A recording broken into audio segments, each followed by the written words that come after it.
गुरवे गौरचंद्राय राधिकाय तदालये कृष्णाय कृष्णभक्ताय तद्भक्ताय नमो नमः। ओम नमो भगवते वासुदेवाय। ओम नमो भगवते वासुदेवाय। ओम नमो भगवते वासुदेवाय। ओम नमो भगवते वासुदेवाय। ओम नमो भगवते वासुदेवाय। ओम नमो भगवते वासुदेवाय।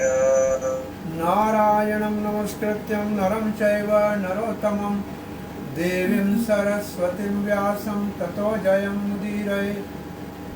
नष्टप्रायेषु अभद्रेषु नित्यं भागवत सेवया भगवती उत्तमश्लोकैर्भक्तिर्भवती नैष्टिकी। कृष्णाय वासुदेवाय देवकी नंदनाय च नंदगोपकुमाराय गोविंदाय नमो नमः। जय श्री कृष्ण चैतन्य प्रभु नित्यानंद श्री अद्वैत गदाधर शिवासदि गौर भक्त वृंदा। हरे कृष्णा कृष्णा कृष्णा हरे हरे, हरे राम राम राम हरे हरे। प्रिय पंचशील भक्तवृंद, दामोदर देश भक्तवृंद, फेसबुक के भाग्यशाली भक्तों, श्रीमद् भागवत भगवान श्री कृष्ण का स्वरूप है और उसमें प्रार्थनाएं भक्तों के द्वारा जो भगवान को की गई हैं उनका श्रवण चल रहा है। कथा को आरंभ करने से हम पहले भगवान श्री कृष्ण बलराम गौर निताय राधा श्याम सुंदर भगवान नरसिंह देव गुरु परंपरा के चरणों में प्रणाम करते हैं। क्या उनका शुद्ध भक्त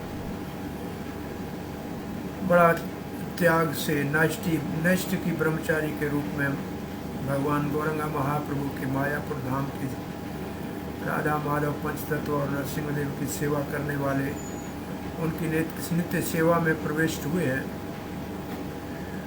उनके लिए तो ये उत्सव है क्योंकि भगवान की सेवा में प्रविष्ट हुए, लेकिन हमारे लिए वैष्णव से बिछड़ना सबसे बड़ा दुख है संसार में।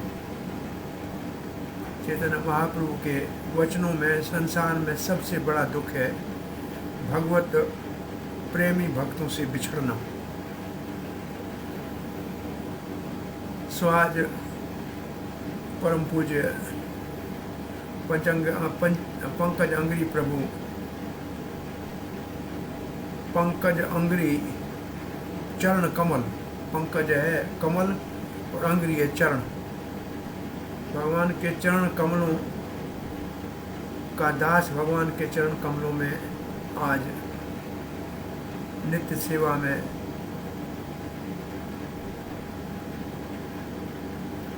प्रविष्ट हुआ।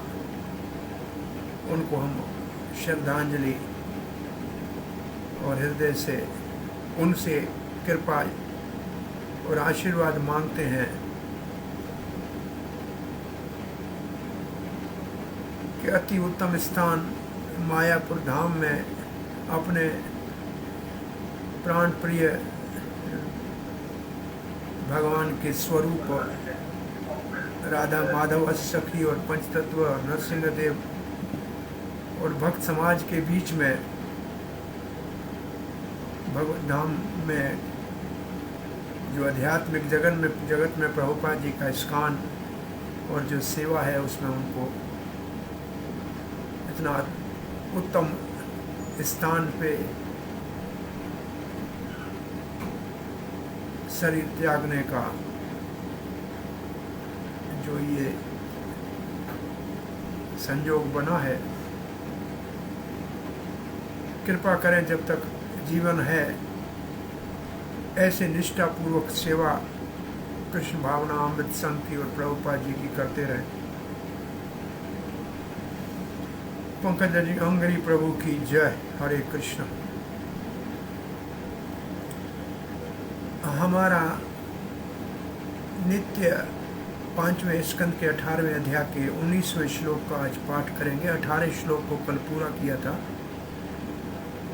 जिसमें लक्ष्मी देवी भगवान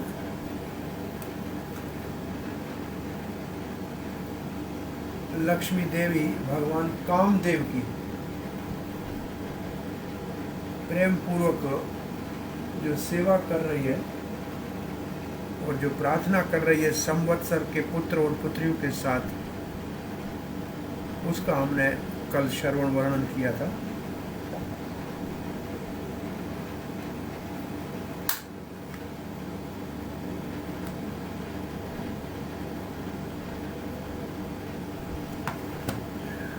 आज आगे उस प्रार्थना के दूसरे चरण में जा रहे हैं। स्त्रियो व्रतयित्वा ऋषिकेश्वरं स्वतो हयाराध्य लोके पतिम् शासते अन्यं तासां न ते वै परिपान्त्यः अपत्यं प्रियं धन्नायंसि यतो अस्वतंत्राः।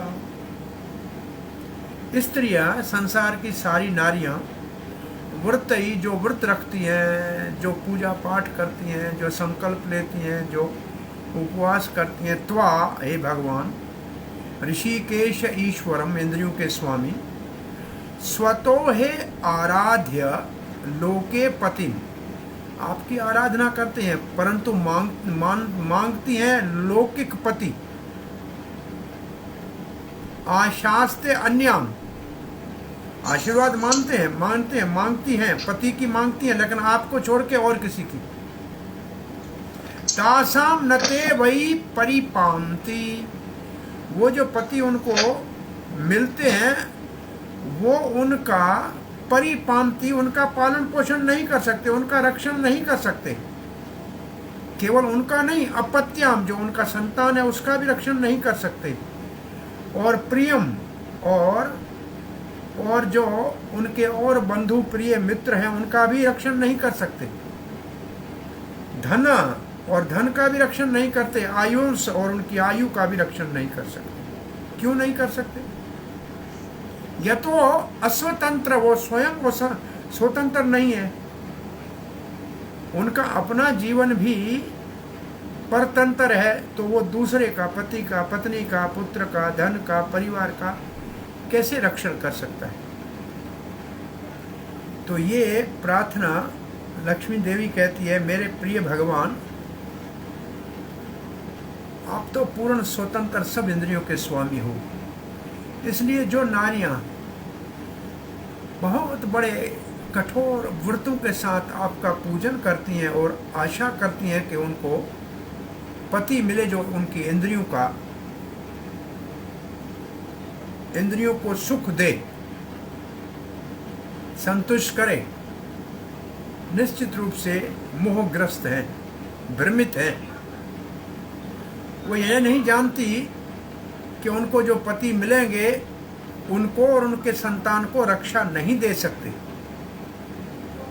न केवल इतना, उनके धन को, उनकी आयु का भी संरक्षण नहीं कर सकते, क्योंकि वो स्वयं काल के अधीन है, अपने फल के कर्मों के फल के अधीन है और प्रकृति के गुणों के अधीन है। और ये जो सभी तीनों है ये सब आपके अधीन है और वो उनके अधीन है, तो उनको कैसे रक्षा कर सकते हैं? हे भगवान ऋषिकेश, आपकी पूजा करती हैं, आप जो सारे इंद्रियों के स्वामी हैं, बड़े व्रत धारण करके आपसे पति का वर मांगती हैं। वो पति उनको मिल तो जाते हैं परंतु उनके सपुत्र की, धन की, आयु की रक्षा नहीं कर सकते हैं, क्योंकि वो बेचारे परतंत्र हैं। चक्रवर्ती पाद लिखते हैं, लक्ष्मी को तो है शुद्ध भक्ति, परंतु सामान्य संसार की दूसरी जो नारियां हैं उनकी भक्ति मिलावट वाली है और इसलिए वो बिचारी भ्रमित है। वो आपकी पूजा तो करती है और चाहते भी पति है, परंतु दूसरा चाहती है, आपको नहीं चाहती पति के रूप में। श्रील प्रभुपाद लिखते हैं, इस श्लोक में लक्ष्मी देवी रमा दया दिखा रही है सामान्य नारी जाति के प्रति, बड़ी करुणा दिखा रही है। कौन सी नारियों के प्रति? जो भगवान का पूजन करती हैं, आशीर्वाद चाहती हैं अच्छे पति के रूप में किसी पुरुष को पाने के लिए, और ये भी आशा करती हैं कि ये आशीर्वाद ऐसी भगवान हमको दें कि हम अपने संतान के साथ सुखी रहें, हमारे पास धन हो, आयु हमारी बड़ी रहे, स्वस्थ रहें, और जो हमें प्रिय है वो सब बना रहे। परंतु ये सब होता नहीं। भौतिक जगत में पति मिले या पत्नी मिले, वो तो बेचारे एक जीवन के साथी हैं, वो स्वयं ही भगवान के ऊपर आश्रित हैं। ऐसे बहुत से उदाहरण ऐसी पत्नियों के मिलेंगे जिनके पति अपने कर्मों के फल के कारण उनकी पत्नियों का पालन पोषण, उनके संतान का रक्षण नहीं कर पा रहे, और उनकी आयु को भी संभाल तो नहीं सकते। तो वास्तव में इसलिए जो सही असली पति है नारी मात्र के लिए, वो श्री कृष्ण है, वह परम पति। और गोपियां ही केवल ऐसी मुक्त आत्माएं थी जो इस सत्य को जानती थी, और इस सत्य को जानते हुए उन्होंने भौतिक पतियों को त्याग दिया एक दृष्टि से, और कृष्ण को वास्तव पति के रूप में स्वीकार किया। ये कथा तो आपने सुनी होगी। रास के लिए गोपियों को भगवान ने बांसुरी बजा के बुलाया। गोपियां गई और भगवान ने कहा, आपने देख लिया, वन देख लिया, जमुना देख ली, चांदनी रात देख ली, अब अपने घर जाओ, पति आपके, पुत्र आपके, परिवार आपकी प्रतीक्षा कर रहे हैं। तो गोपियों ने प्रणय गीत गाया, और एक उदाहरण वहां गोपियों ने ऐसे प्रस्तुत किया है प्रचलित कथा में। वो कहते हैं, श्री कृष्ण ये बताइए, पतिव्रता स्त्री का पति परदेश गया है, वो पति से अति प्रेम करती है, पति को फोटो घर में रखा है, चित्र है, फोटो है, उसको प्रसाद पहले खिलाती है, फिर खाती है, उसको सुलाती है, उसका सब सेवा करती है। भगवान ने कहा, बहुत अच्छा, पतिव्रता पत्नी को ऐसे करना चाहिए। बोला, हाँ। अब एक और प्रश्न पूछती है। उनका पति प्रदेश से आया है, दरवाजे के ऊपर खड़ा है, दरवाजा खटखटा रहा है, और ये जो फोटो पति है उसकी पूजा कर रही है। अब पत्नी का धर्म क्या है? फोटो की पूजा करे कि असली पत्नी आया है उसके लिए दरवाजा खोले? तो भगवान ने कहा, असली पत्नी आ गया है तो फोटो की पूजा करने की जरूरत क्या है? बोला, यही तो हम आपको कह रहे हैं कृष्णा, अभी तक हम माया की मूर्ति पतियों की पूजा कर रही थी, अब आज आपने दरवाजा खटखटाया, बांसुरी में हमारा नाम कहकर हमको बुलाया है, तो अब हम आपके पास बैठे हैं कि वापस वहां जाएं। आप ही ने तो निर्णय दिया है कि वास्तव पति आया है तो उसकी सेवा में लगना चाहिए। तो ये यहाँ प्रभुपाद जी इस भाव को यहाँ बता रहे हैं। हरे कृष्ण।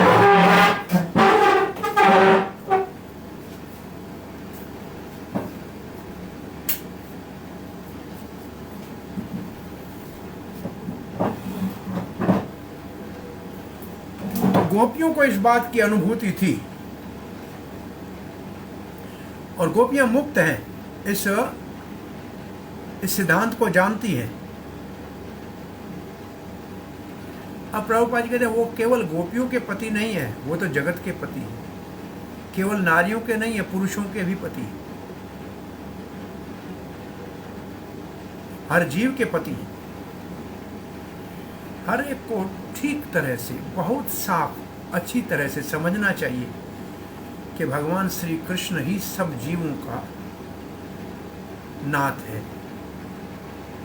और भगवत गीता में जीव को प्रकृति कहा गया है, पुरुष नहीं कहा गया है। जीव प्रकृति है, भगवान पुरुष है। और कृष्ण ही, केवल कृष्ण को भगवत गीता में पुरुष कहा गया है। परम ब्रह्म परम धाम पवित्रम परमं भवाम पुरुषम शाश्वतम दिव्यम आदि देवम अजम विभुम। आप ही भगवान परम ब्रह्म है, परम धाम है, पवित्र है, परम पवित्र है। आप ही पुरुष है, शाश्वत है, दिव्य है, आदि देव है, अजन्मा है और विभु है, महान है। बहुत सुंदर है। कृष्ण है आदि पुरुष और जीव है प्रकृति। कृष्ण है भोक्ता और जीव है उनके भोग्य। इसलिए नारी मात्र को भौतिक पति की याचना करे और ये आशा रखे कि वो रक्षा करेगा, अथवा कोई व्यक्ति, कोई पुरुष ये आशा करे कि मेरी पत्नी जो है वो मेरी इच्छा पूरी करेगी, ये एक प्रकार का है तो माया का मोह। पति होने का मतलब है अपनी पत्नी की रक्षा करना, संतान को अच्छी तरह से धन के द्वारा उनका शिक्षण, रक्षण, पोषण सब करना और उनको सुरक्षा देना। भौतिक पति ये सब कर सके ये संभव नहीं है, क्योंकि वो बेचारा अपने कर्मों के ऊपर आश्रित है। कर्मों में लिखा होगा तो कुछ मिलेगा, नहीं होगा तो नहीं मिलेगा।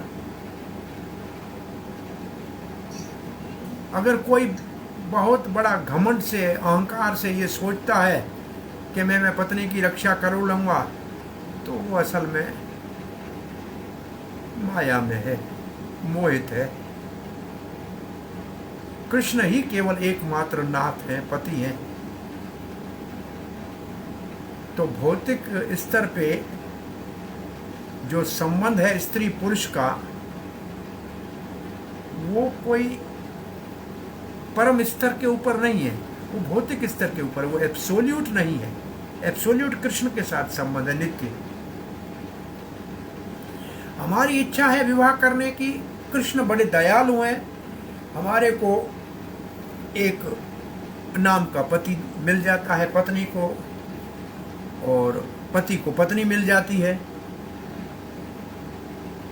और एक दूसरे को संतुष्ट करने का प्रयास करते हैं। ईशो उपनिषद में लिखा है, तेन त्वेक्ता भुंजी था।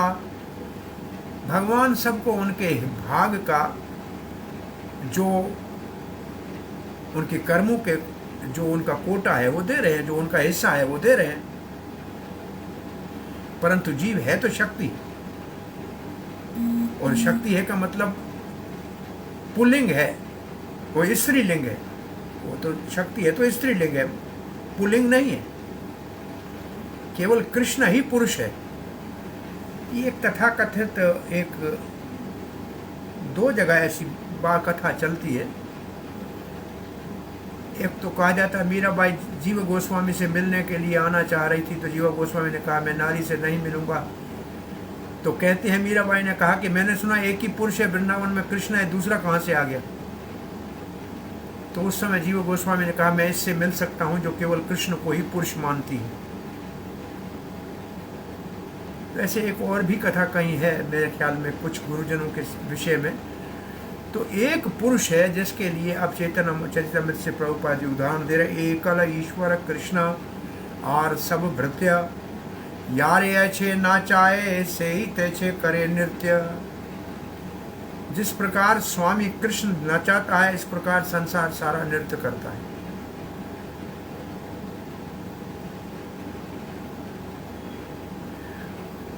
वास्तव में पति कृष्ण है, और जितने पति पत्नियां हैं वो जैसे नचाता है ऐसे नाचती।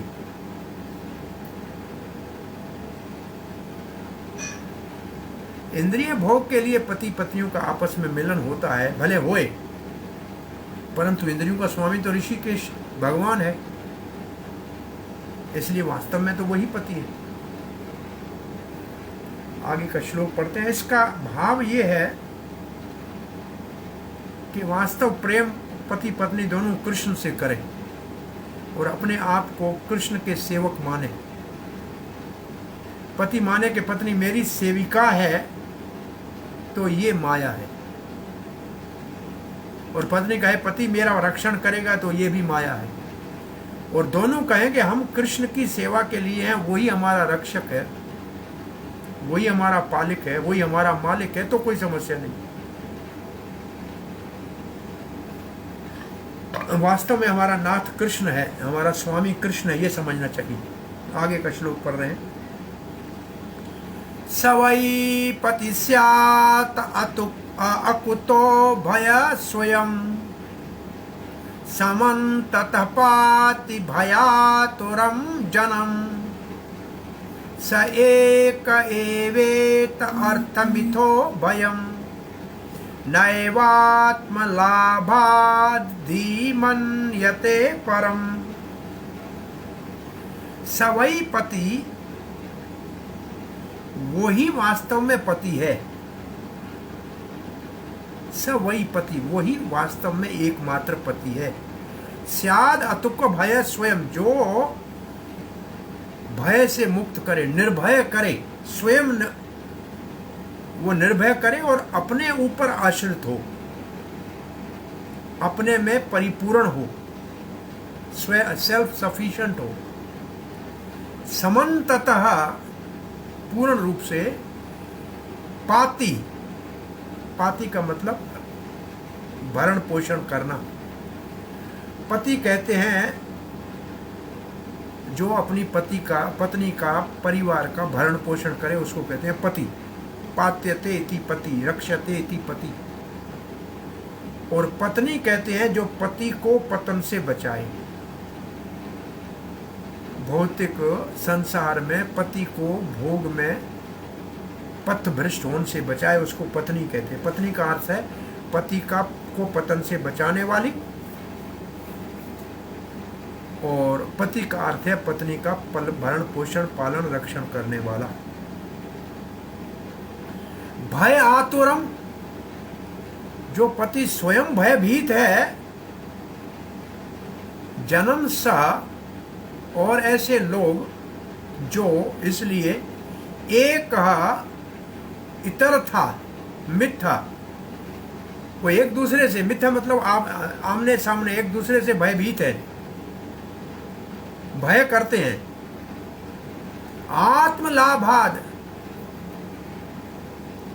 आपको प्राप्त नहीं कर सकते, अधि बहुत बड़ा, और संसार की चीजों को बड़ा मानते हैं। केवल एकमात्र वो जो स्वयं भय से मुक्त है, अभय, जिसको कोई भय नहीं, खौफ नहीं, डर नहीं,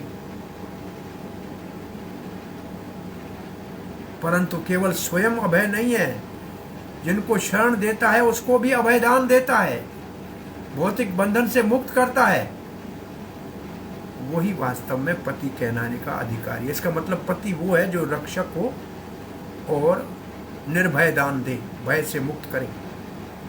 इसलिए हे मेरे स्वामी, आप ही केवल एकमात्र पति हैं, और कोई व्यक्ति पति कहने का अधिकार ही नहीं रखता।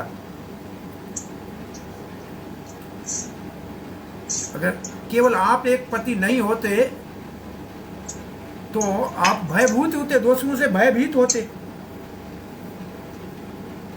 इसलिए जो वैदिक जो शास्त्रज्ञ हैं, वेद को जानते हैं, वो केवल आपको एकमात्र अपना स्वामी नाथ मानते हैं, और आपसे अधिक और अतिरिक्त कोई रक्षक नाथ पति नहीं हो सकता। भगवान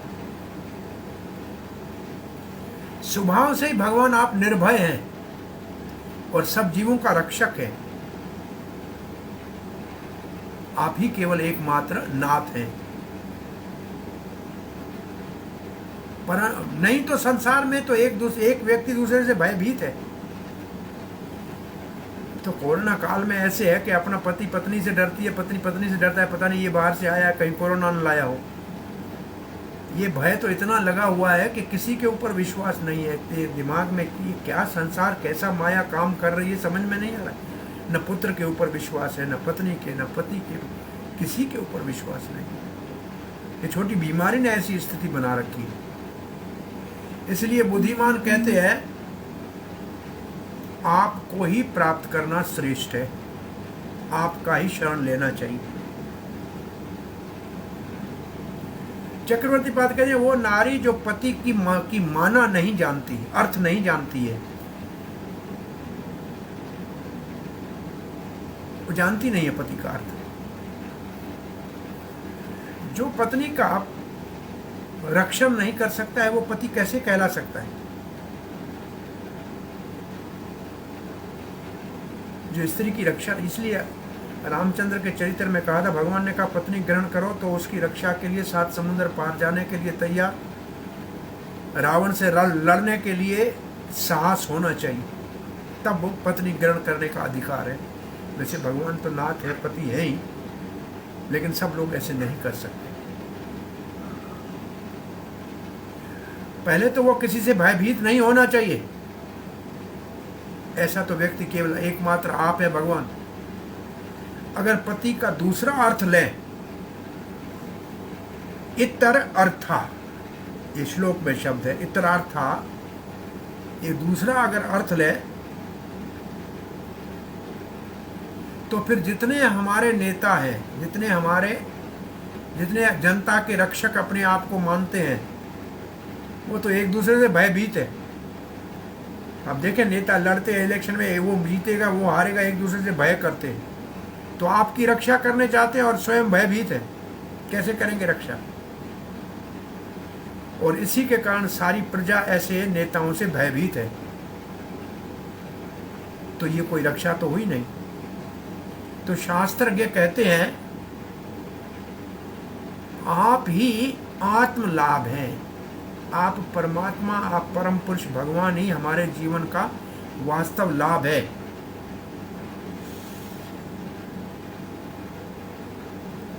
और जो भी प्राप्त हो संसार में, धन हो या पुत्र हो या पति हो या पत्नी हो या घर हो या देश का स्वामी बनने का सौभाग्य प्राप्त हो, आपसे महान नहीं।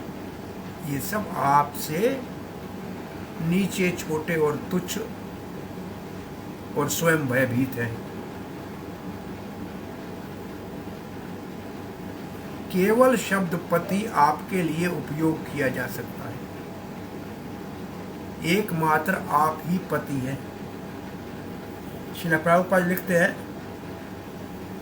पति या अभिभावक या रक्षक, उसका अर्थ यहाँ स्पष्ट रूप से समझाया गया है। लोग पति बनना चाहते हैं, अभिभावक बनना चाहते हैं, रक्षक बनना चाहते हैं, गवर्नर बनना चाहते हैं, राजनीतिक नेता बनना चाहते हैं, परंतु उस स्थिति और अवस्था और उस पद का, उस पोस्ट का अर्थ नहीं जानते हैं। पूरे विश्व में ऐसे बहुत से व्यक्ति होंगे, पूरे ब्रह्मांड में ऐसे होंगे,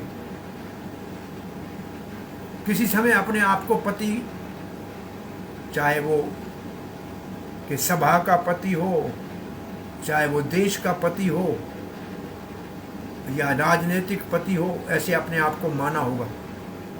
परंतु काल के प्रभाव से, समय के गुजरने के साथ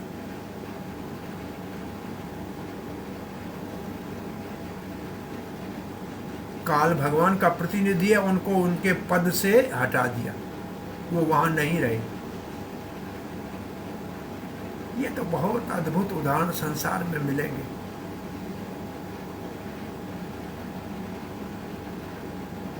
लोग सब उनसे प्रेम करते हैं, उनको देखना चाहते हैं, एक बार उनसे मिलना चाहते हैं, परंतु समय इतना बलवान है कि जब उनका समय बीत जाता है तो पता नहीं अज्ञात जीवन कैसे वो बिताते हैं, कितना दुख भोगते हैं, अनुभव नहीं किया जा सकता।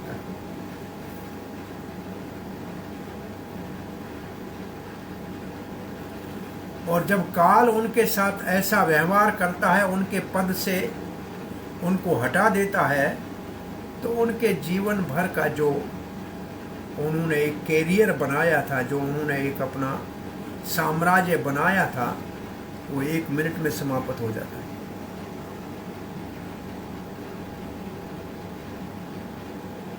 इसलिए विद्वान कहते हैं, वेदज्ञ शास्त्र को समझने वाले कहते हैं, बाकी सबको सम्मान दो, परंतु रक्षक पालक पति के रूप में, नाथ के रूप में केवल गोवर्धन नाथ को मानो, केवल जगन्नाथ को मानो, गोपीनाथ को मानो, वही वास्तव में एक नाथ है।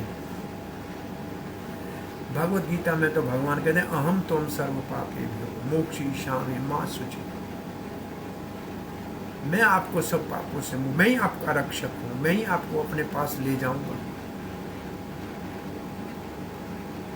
कृष्ण किसी से भयभीत नहीं है, निर्भय है। और दूसरी ओर सभी कृष्ण से भयभीत हैं। इसलिए एकमात्र कृष्ण ही जीवों को रक्षण दे सकता है, उनका रक्षक हो सकता है। तथाकथित नेता हों या हमारे बड़े अधिकारी हों, निर्देशक हों, वो सब के सब प्रकृति के बस में है। जैसे प्रकृति चलाती है वैसे चलते हैं, वो पूर्ण रक्षा किसी को नहीं दे सकते। वो ऐसे कहते हैं कि हम आपका पालन करेंगे, पोषण करेंगे, रक्षण करेंगे।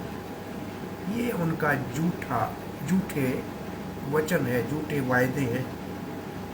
वो अपने केवल मान सम्मान के लिए ऐसी घोषणाएं करते हैं, परंतु ये उनकी बस की बात नहीं।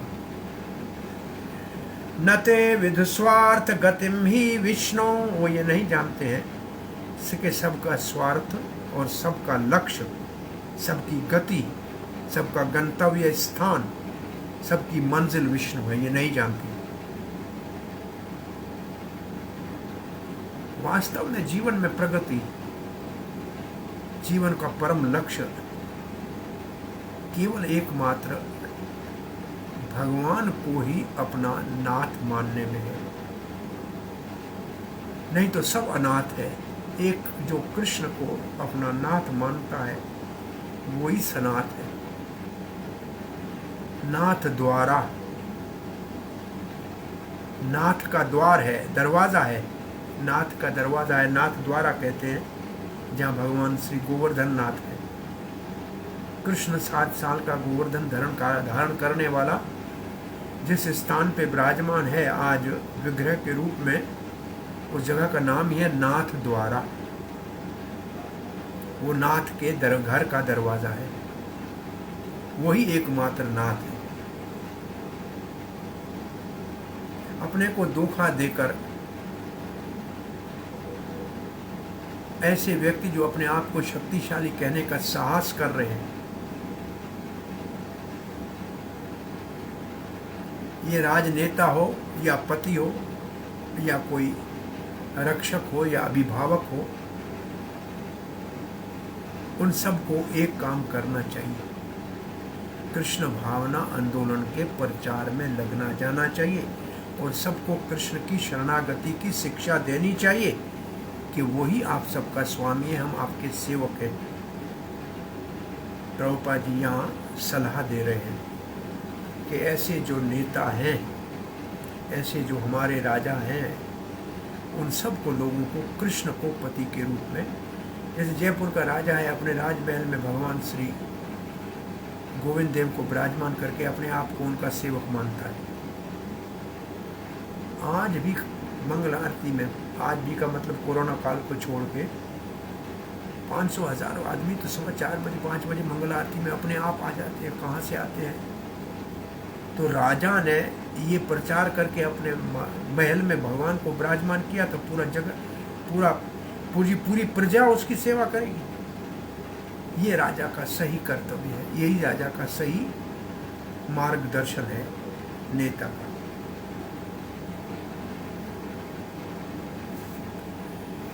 या तस्य ते पाद सरोरुहारणम्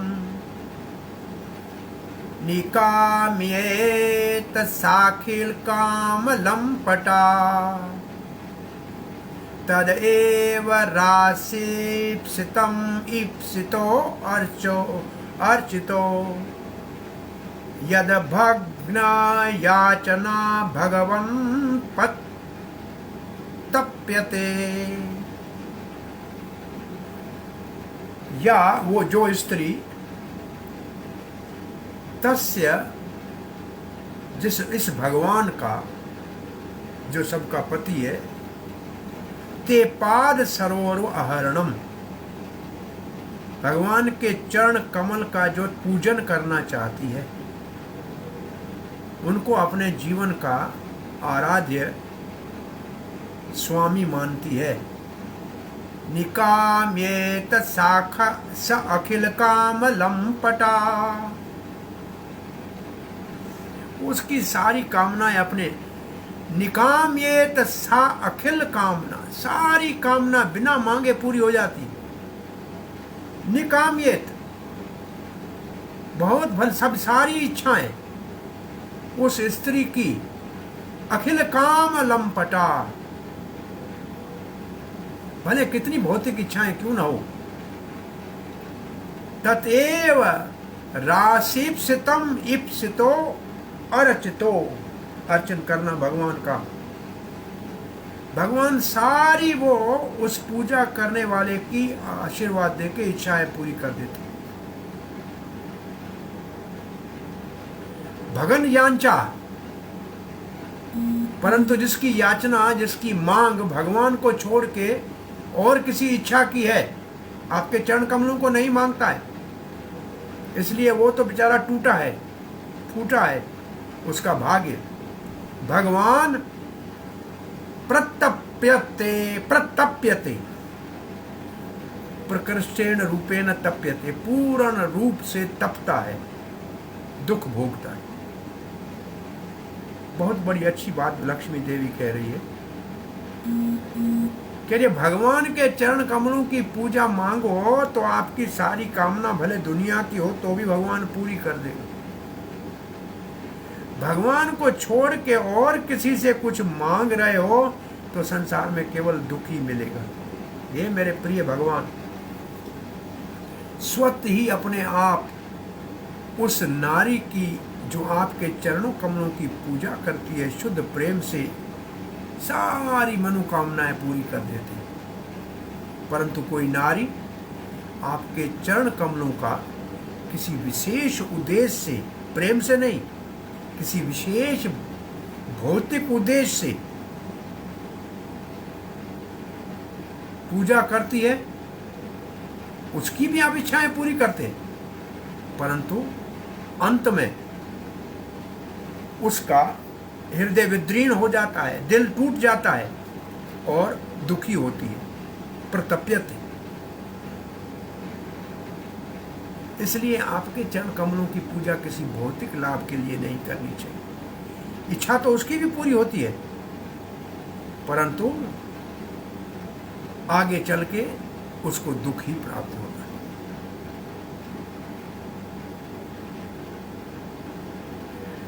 जो नारी आपके चरण कमलों की प्रेम पूर्वक पूजा करती है, उसकी सब इच्छाएं आप पूर्ण करते हैं। हे नाथ, आप उस नारी की भी इच्छाएं, भौतिक इच्छाएं पूरी करते हैं जो केवल भौतिक लाभ के लिए आपकी पूजा करती है, परंतु फल के रूप में उसको दुख ही मिलता है। भौतिक इच्छा से पूजा नहीं की जाए, भौतिक इच्छा पूजा में न हो तो भगवान उस भक्त की इच्छाएं अपने आप पूर्ण करते हैं। और इच्छा के साथ पूजा करेंगे तो हम केवल एक ही इच्छा पूरी होगी, और वो इच्छा भी अस्थायी, थोड़ी देर के लिए, टेम्पररी। बिना इच्छा के करेंगे तो वो स्वामी है, तो हमारे दुख को जानेंगे, हमारी आवश्यकता क्या है उस सब का देखभाल करेंगे। और विशेष रूप से वो नारी आपकी पूजन करती है, जैसे गुणों का ऊपर वर्णन किया गया है, तस्य कोई और उसकी भौतिक इच्छा नहीं है, उसकी सारी मनोकामनाएं पूरी हो जाती और वो निष्काम हो जाती है।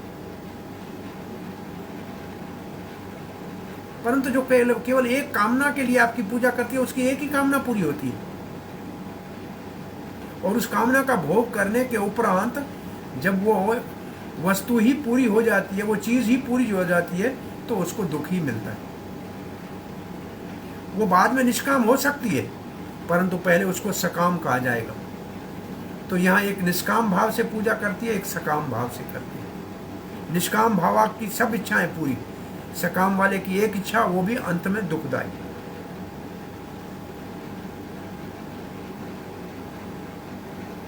इसलिए भक्त जो भगवान को चाहते हैं वो सकाम नहीं है, वो निष्काम है। ये है सारांश। जो और चीजें भगवान से मांगते हैं वो दुख ही भोगते हैं। लक्ष्मी देवी यहां कह रही है,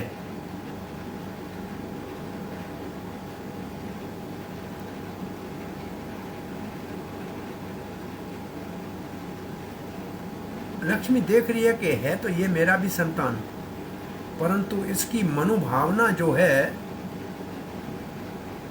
वो प्रतिकूल है, अनुकूल नहीं है भगवान की सेवा के, तो इसलिए उसकी ताड़ना कर रही है, उसको कठोर वचन कह रही है।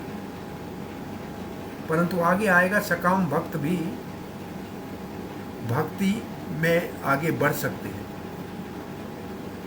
श्री प्रभुपाद लिखते हैं, श्री रूप गोस्वामी शुद्ध भक्ति को अन्य अभिलाषिता शून्यम कहते हैं, ज्ञान कर्मादि अनावृतम कहते हैं। तो भगवान की पूजा किसी अन्य आशा के साथ और कर्म और ज्ञान को मिला के नहीं करनी चाहिए। कैसे पूजा करनी चाहिए? जैसे भगवान चाहता है, जैसे वेद ने वर्णन किया है, जैसे पंचरात्र विधि में लिखा है। इसलिए नए शिक्षित भक्त को, नए भक्त को कहा जाता है, ये क्या लिखा गया है, ये लाइन लिखी गई है, साधन भक्ति। इसलिए नए भक्त को साधन के स्तर पे शास्त्र के नियमों को गुरु के निर्देश में पालन करना चाहिए। ये है साधन भक्ति। और ऐसे वो साधन भक्ति करता रहेगा तो धीरे धीरे कृष्ण में आसक्ति होने लगेगी, और उसके हृदय में जो भगवान का प्रेम है वो जागृत हो जाएगा, और तब वो साधन भक्ति से प्रेम भक्ति के स्तर पे आ जाएगा। तब उसके मन में कोई और भावना नहीं रहेगी भोग की, भगवान की सेवा के अतिरिक्त। ये है भगवान के संबंध का वास्तविक, सही और सिद्ध स्वरूप। अब प्रभुपाद बहुत अच्छी बात लिखी है, जब ऐसी स्थिति प्राप्त हो गई, साधन किया, भाव प्रकट हुआ, भगवान में आसक्ति और प्रेम भक्ति हो गई, तो हम भगवान के हो गए। कृष्ण आकर्षित हो गया, क्योंकि प्रेम भक्ति कृष्ण आकर्षणी है। और जब कृष्ण आकर्षित हो गए तो प्रभुपाद जी लिखते हैं, फिर भक्त के सारे सुख सुविधा और सुरक्षा, भगवान सारी सुख सुविधा और सुरक्षा, शब्द लिखा है, नीड्स नहीं लिखा है, कंफर्ट लिखा है, आराम, आशाइश।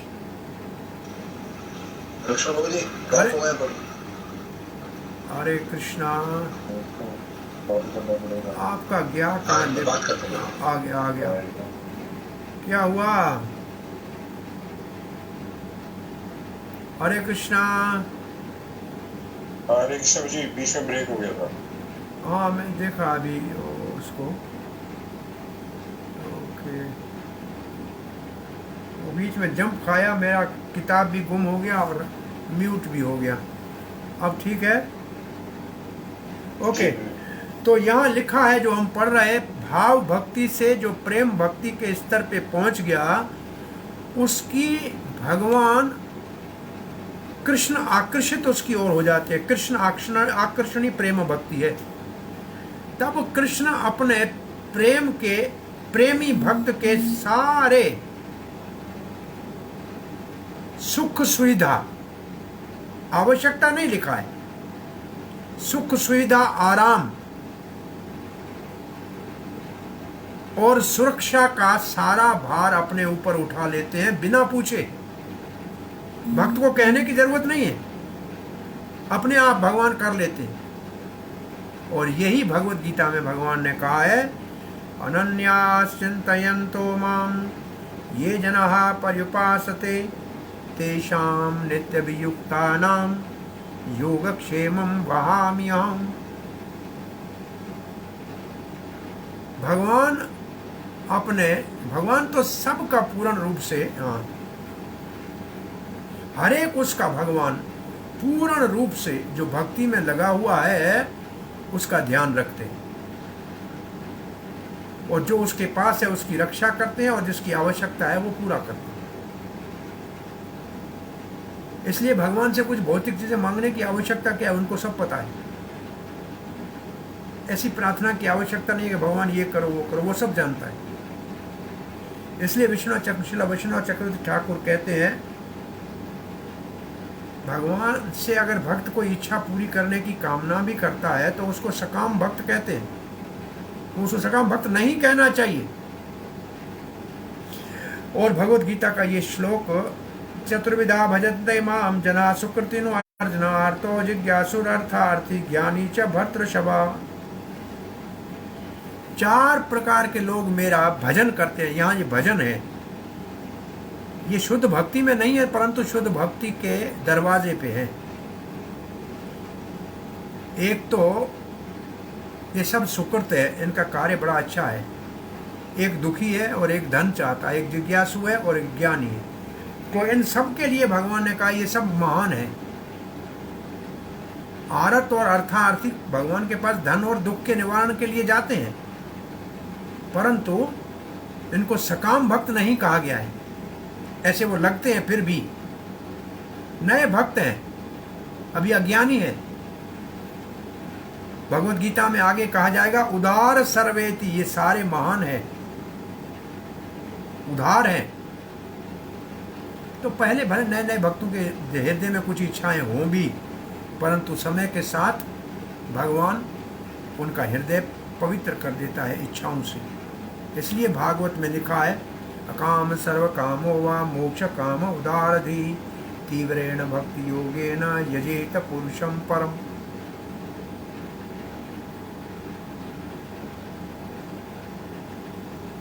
पुरुषम परम, जो बड़ी दिल वाला है, महान है, जिसकी बुद्धि विकसित है, उदार है, उदारधी है।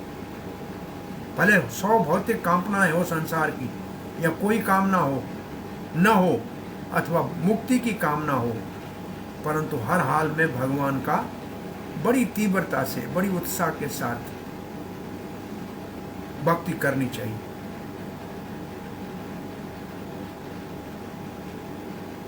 कोई भौतिक चीज भी अगर चाहे तो भी भगवान को छोड़ के उस चीज की, उस इच्छा की पूर्ति के लिए और किसी को प्रार्थना करने की आवश्यकता नहीं है। किसी देवता के पास जाएगा तो उसकी इच्छा तो पूरी होगी, परंतु उसको नष्ट बुद्धि कहा जाएगा। कामेष्टे हृत ज्ञानाः प्रपद्यन्ते अन्य देवताः तम तम न्यम्यास्ताय प्रकृति नेता स्वया। कामनाओं के लिए देवता के पास जाएगा तो वही नियम पालन करेगा देवता की पूजा का, और जैसा उसका स्वभाव होगा वैसे काम करेगा, तो उसका बुद्धि ज़्यादा नहीं मानी जाएगी। इसलिए लक्ष्मी देवी कह रही है भक्तों को, सब भक्तों को जो भगवान को भौतिक इच्छाओं से प्रार्थना करने के लिए आते हैं, और वो अपने अनुभव से कह रही है कि भगवान वास्तव में कामदेव है, सबकी इच्छा पूरी करने वाले हैं, इसलिए कुछ मांगने की क्या आवश्यकता है। वो सब जानते हैं, वो सबकी भौतिक और आध्यात्मिक जो भी कामना है उसको जानते हैं, उसका नाम ही कामदेव है। और लक्ष्मी देवी कहते हैं हमको तो केवल उनकी प्रेम पूर्वक सेवा करनी चाहिए, बिना किसी हेतु के, बिना किसी उद्देश्य के, मोटिव के।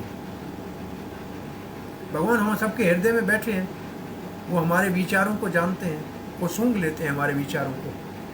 जैसे पास में पड़ा हुआ फूल की खुशबू अपने आप नाक में आ जाती है ना, ऐसे हृदय में बैठा हुआ भगवान हमारी सारे भावनाओं को जान जाते हैं और समय के साथ वो हमारी, जिसमें हमारा लाभ है, वो सब इच्छाएं पूरी कर देंगे।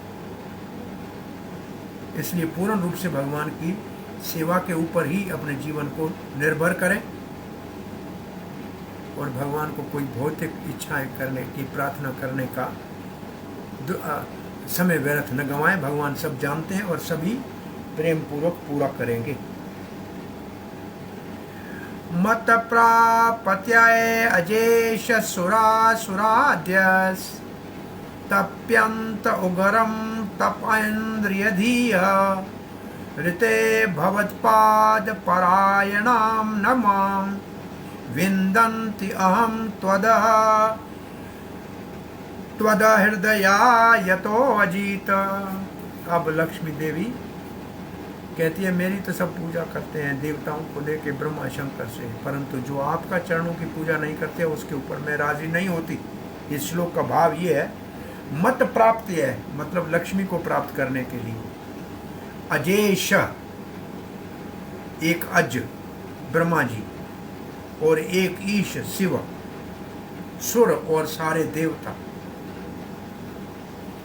जिनमें इंद्र चंद्र वरुण सब है, और असुर आदि और असुर भी, ये सारे के सारे तपयंते, बड़ा तपस्या करते हैं, उग्र तपस्या करते हैं। इंद्रिय धिया, उनका आशा होती है उत्तम भोग प्राप्त करने की, परंतु ऋते, अगर वो आपके भवत्पाद प्रायण, अगर वो आपके चरण कमलों का पूर्ण रूप से शरण नहीं लेते, सेवा नहीं करते,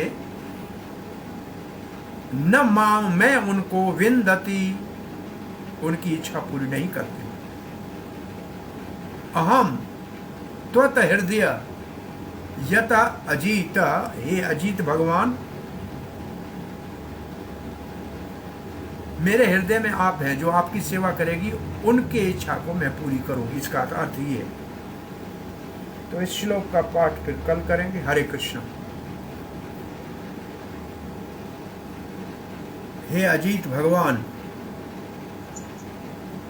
भौतिक उच्च भोग के विचारों से जब ब्रह्मा शंकर आदि सारे देव दानव घोर तपस्या करके आशीर्वाद मुझसे मांगते हैं, मैं उनका तब तक सहयोग नहीं करती हूँ, कितना बड़ा कोई क्यों न हो, जब तक वो आपके चरणों की सेवा में नहीं लगता।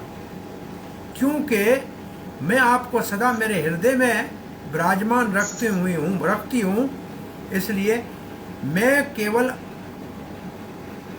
आपके भक्तों को छोड़ के और किसी के ऊपर कृपा और आशीष नहीं करती हूँ। तो ये तो भाई दुनिया वालों जानो, लक्ष्मी की कृपा चाहिए तो लक्ष्मीपति को, सहस्र लक्ष्मी गोविंद आदि पुरुष की सेवा करो तो लक्ष्मी प्रसन्न होगी। हरे कृष्णा। यहाँ से कथा आगे कल।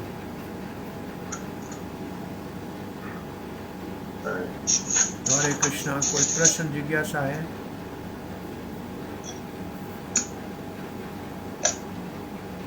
हरि बोल।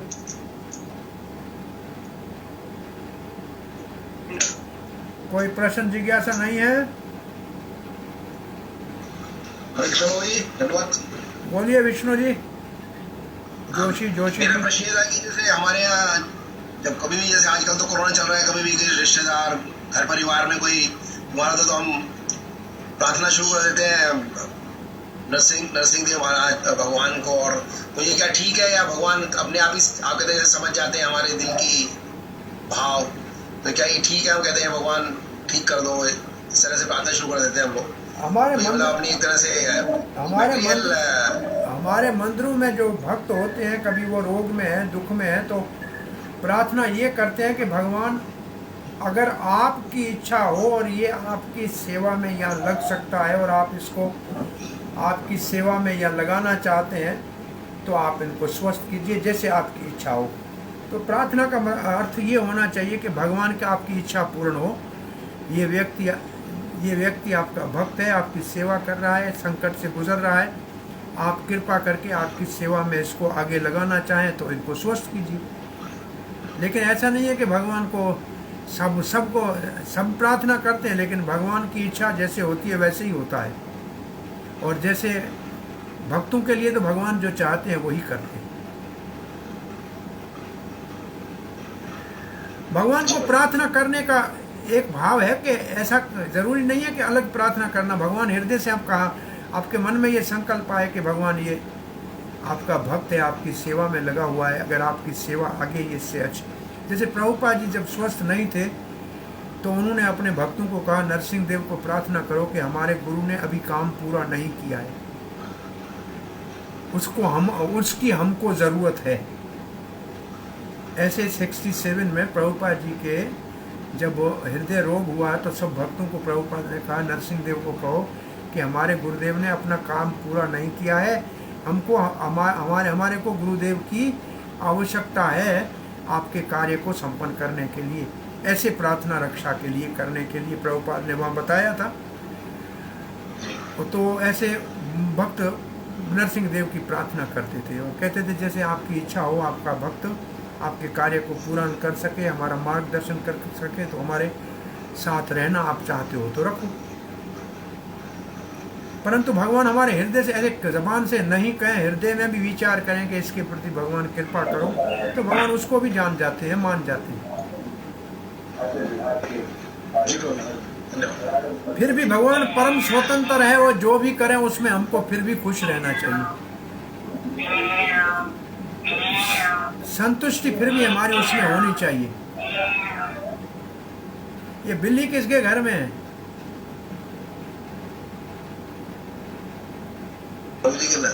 हाँ, बिल्ली में। ओ अच्छा, तो ये तो अभी साधु तो नहीं है, बिल्ली आ गई तो फिर गाय भी आएगी। चूहे को भगाने के लिए बिल्ली मंगाई होगी तो गाय भी आ जाएगी, कोई बात नहीं। हंस गोकुल का हंस है भाई, चलेगा। हरे कृष्ण। सारे जीव भगवान के अंश हैं, उनकी सेवा करो। हरे कृष्ण। धन्यवाद। प्रार्थना। प्रभु जी की राधे राधे राधे। जय गॉड प्रेमानंदे। सब एक दूसरे की भक्ति में वृद्धि की प्रार्थना करो। प्रभु जी की एक दूसरे की भक्ति में वृद्धि की प्रार्थना सदा करते रहो। एक दूसरे की भक्ति में वृद्धि होती रहे, सबका भगवान की कथा में मन लगता रहे, ये प्रार्थना सदा करते रहो। ये अच्छी प्रार्थना है।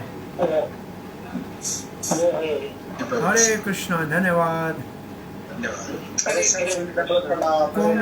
कोमल शर्मा, मनोज सक्सेना, नरेंद्र दास, ये तो मेरे ख्याल में वही है, नीलांबर होगा। कमल है। हरे कृष्णा। सतीश। कृष्णा। हरे कृष्णा। नंद गोकुल। और सतीश कौन है? सतीश बंदो। और ये हमारे सुदर्शन। अच्छा, सुदर्शन जी बेंगलोर से हैं। और रायजादा परिवार। हरे कृष्णा। हंस गोकुल जी आए, रुक्मणी चारू है। ओके, अनंत। और हमारे शुद्ध सत्व का कैसे हाल है? कुछ समाचार शुद्ध सत्व का।